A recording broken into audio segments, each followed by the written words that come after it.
is a man of mass 70 kg stands on a weighing machine in a lift which is moving, means कोई person है वो lift के अंदर है और उसमें वेइंग मशीन है, upwards with a uniform speed of 10 metre per second. First case हमने ये कंसिडर करना है. सेकेंड केस हमने कंसिडर करना है downwards with a uniform acceleration of 5 metre per second square. And third one is upward with a uniform acceleration of 5 meter per second square. What should be the reading on the scale in each case? And fourth one is, what should be the reading if the lift mechanism failed and it hurled down freely under gravity? So first of all students, जब हम lift का case करते हैं, so this is lift, weighing machine है, so weight downward act कर रहा है and R upward. जो हम रीडिंग नोट करेंगे that is the apparent weight of a person, उसको हम R से लिखेंगे. R is equal to, जब हमारी लिफ्ट जो है वो अपवर्ड जा रही है with acceleration, so हम लिखेंगे R is equal to mg plus a. Similarly जब वो डाउनवर्ड जा रही है तब हमारी इक्वेशन होगी R is equal to mg minus a. So first of all, upward with a uniform speed of 10 meter per second. So upward with uniform speed means speed is uniform. So that means acceleration is 0. Means a is 0. A is 0. So first case में हमारा R जो होगा, apparent weight जो note होगा, that is equal to mg. So m हमें मास given है 70, g हम acceleration due to gravity हम 10 लेंगे 10. So यहां से हमारा जो apparent weight है वो आ जाएगा. Similarly for second, downward with a uniform acceleration of 5 metre per second square. अब डाउनवर्ड जा रहा है तो उसके लिए हम ये यूज करेंगे R is equal to mg minus a. So this is equal to R is equal to 70. 10 minus a is 5. 10 minus 5. So this is 70 into 5. So हमारा second one आ जाएगा. Then upward with a uniform acceleration of 5 metre per second square. So upward जा रहा है तो उसके लिए हमारा जो थर्ड वन है उसके लिए हम यूज करेंगे R is equal to mg plus a. R is equal to mg plus a. M is 70, g is 10 and upward with an acceleration 5 metre per second square. So ये हमारा 5 आया. So this is equal to 70 into 15. Multiply करके आपका answer आ जाएगा apparent weight. And fourth case, what should be the reading if the lift mechanism failed and it hurled down freely under gravity? Means अगर lift का mechanism fail हो गया, so freely under gravity means A जो है हमारा ये downward वाले case में A जो है that is equal to G. अब अगर हम इसमें A is equal to G put करेंगे, so this equation fourth one R is equal to mg minus G. So G minus G is 0. So apparent weight क्या होगा? 0 होगा. ये हमारी वेटलेसनेस सिचुएशन आ जाएगी. हाँ जी, नेक्स्ट है a bob of mass 0.1 kg hung from the ceiling of a room by a string 2 meter long is set into oscillation. The speed of the bob at its mean position is 1 meter per second. What is the trajectory of the bob if the spring is cut when the bob is, first one case क्या है, at one of its extreme position and second one is at its mean position. So first of all student, जो हमारा 10th unit है oscillation, उसमें हम पढ़ेंगे आगे चल के कि जब हमारी एक्सट्रीम पोजीशन पे जो हमारी वेलोसिटी होती है वो हमारी 0 होगी. सो v 0 है, वेलोसिटी इज 0. अब अगर उसने उसको कट किया है, सो v 0 है, वो एक्सेलरेशन ड्यू टू ग्रेविटी के इन्फ्लुएंस में नीचे फॉल कर जाएगा. So at one of its extreme position जो उसकी पाथ होगी, ट्रेजेक्ट्री होगी, वो उसकी स्ट्रेट लाइन डाउनवर्ड फॉल करेगा वो।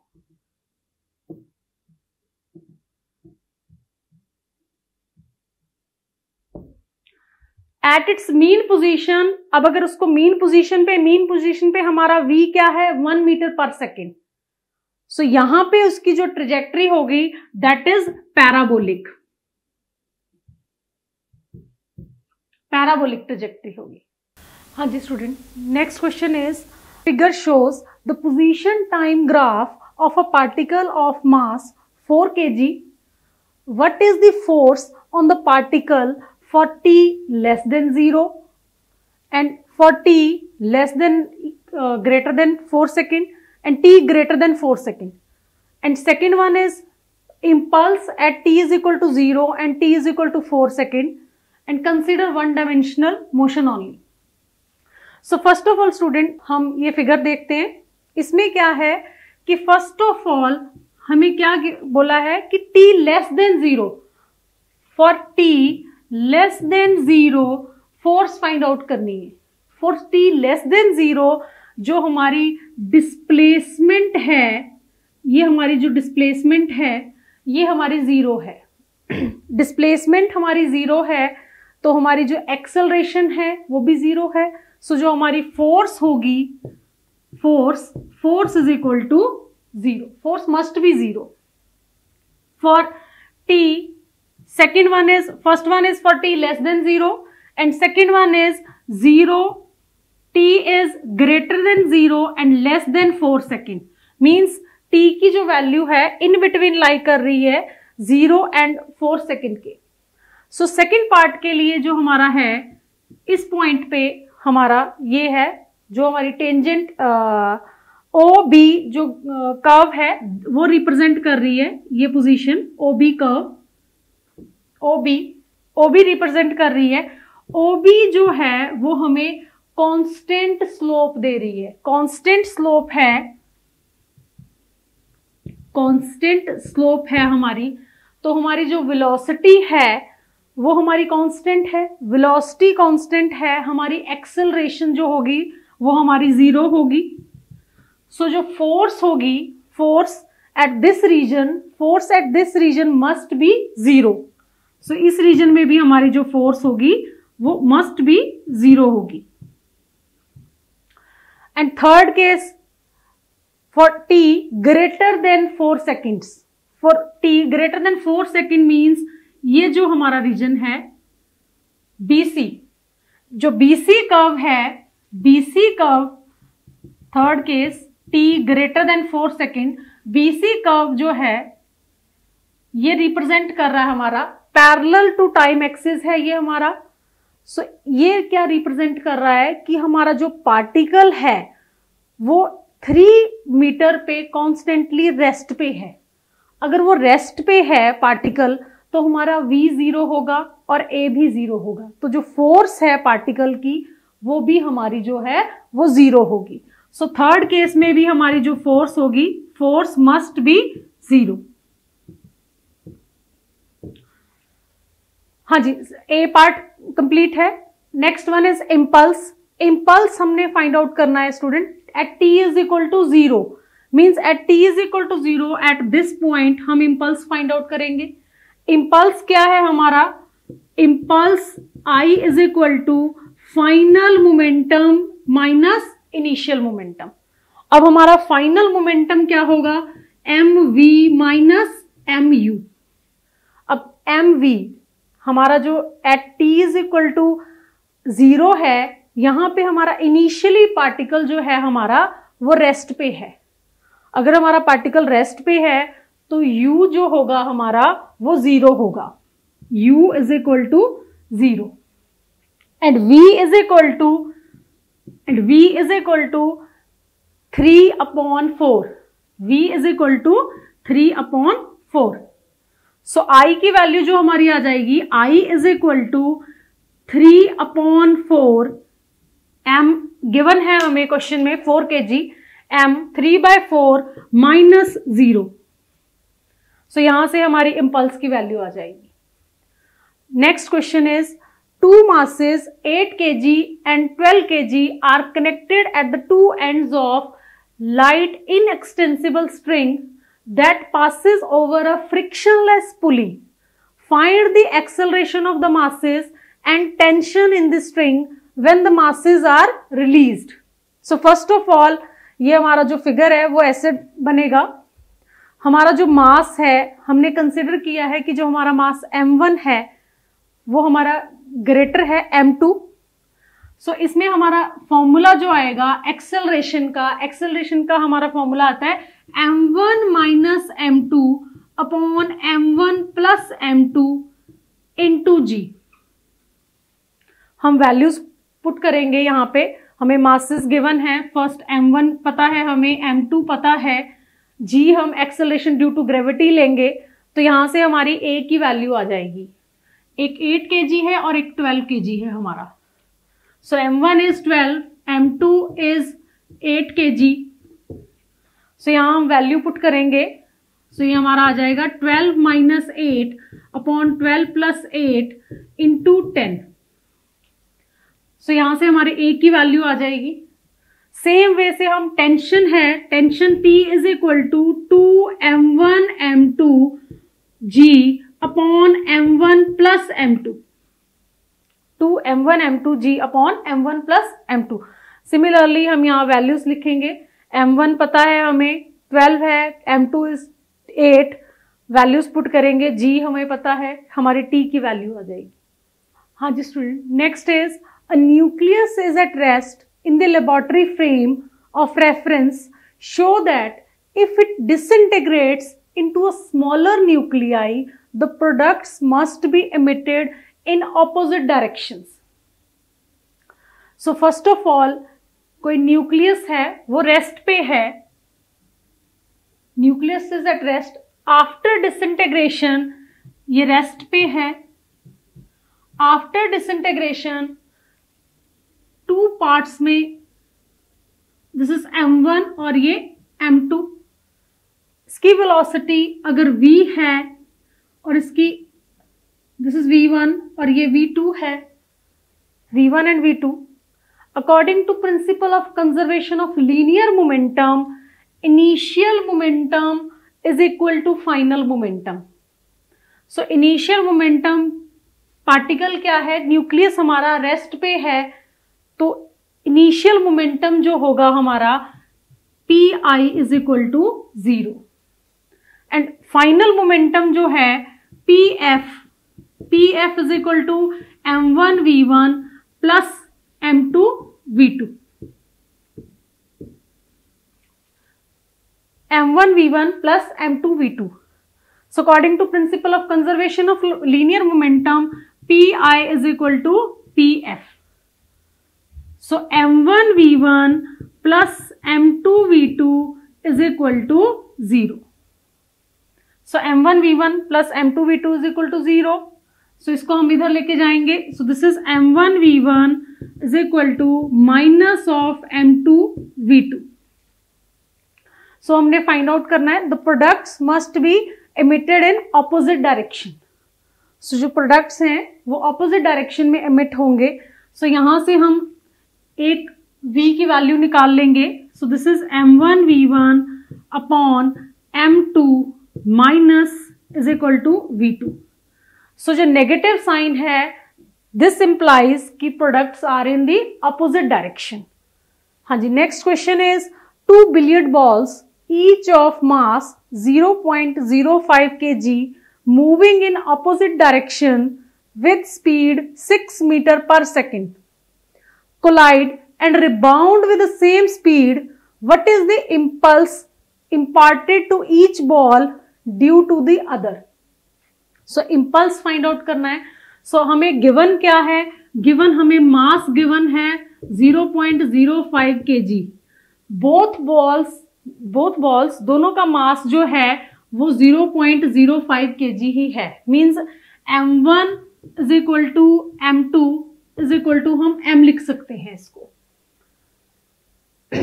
ऑपोजिट डायरेक्शन में मूव कर रही हैं, मींस अगर ये बॉल इधर है दूसरी इस डायरेक्शन से आ रही है, इनकी स्पीड क्या है 6 metre per second, 6 metre per second.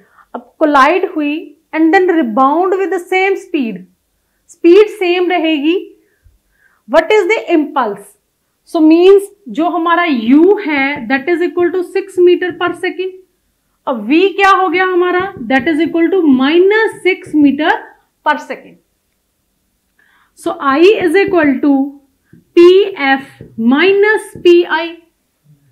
सो हम इसको लिख सकते हैं MV minus MU।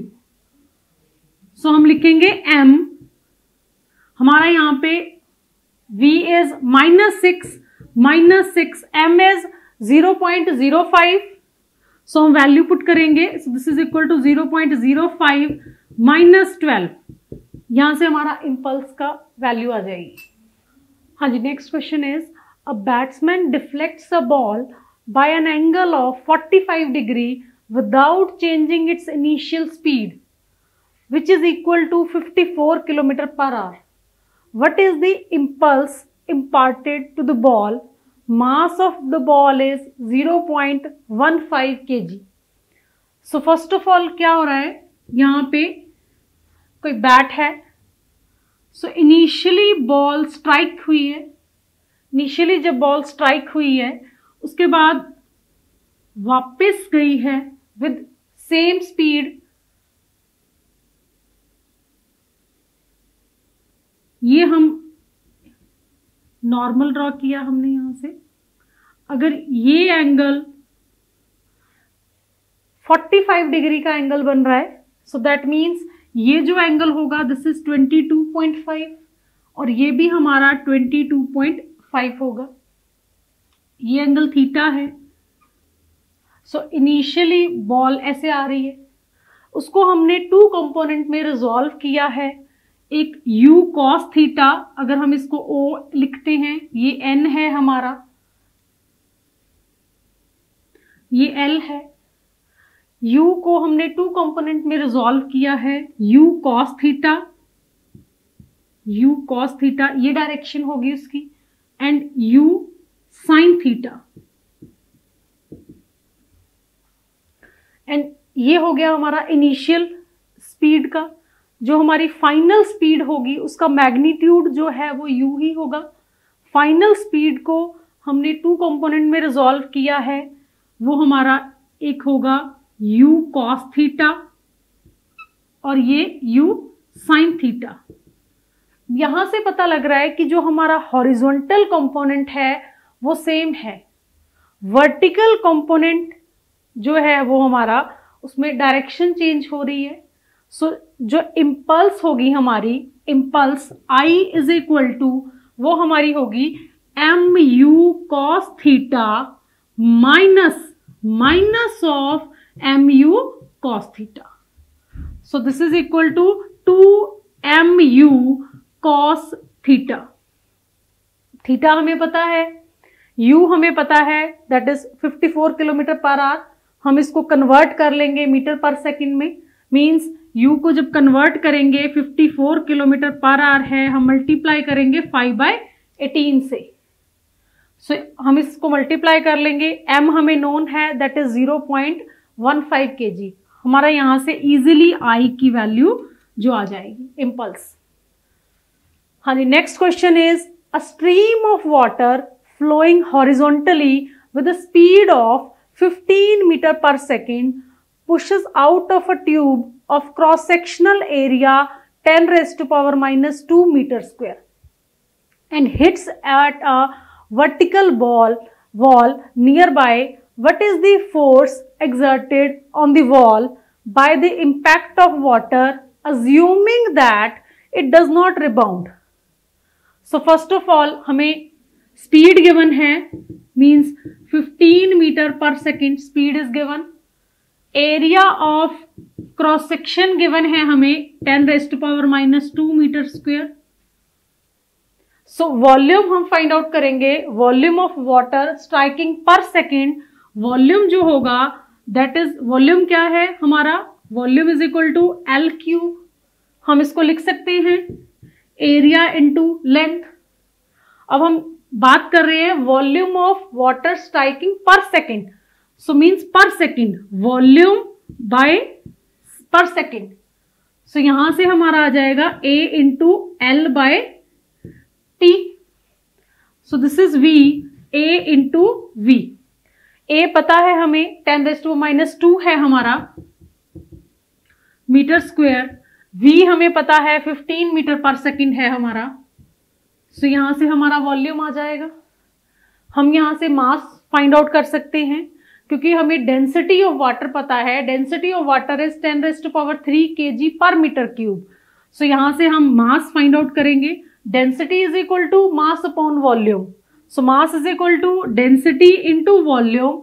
So this is equal to 10⁻³ kg per metre cube into, ये हमारा वॉल्यूम है, इससे मल्टीप्लाई कर देंगे 10⁻² metre square into 15 metre per second.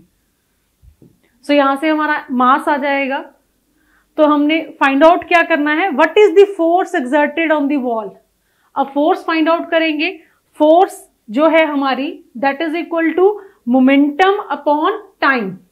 Force is equal to F is equal to mv upon t। m हमें पता है, v 15 metre per second है, t हमारा 1 सेकेंड है। यहां वैल्यू पुट करेंगे, हमारी फोर्स की वैल्यू आ जाएगी। हाँ जी student, next question is a monkey of mass 40 kg climbs on a rope which can withstand a maximum tension of 600 Newton.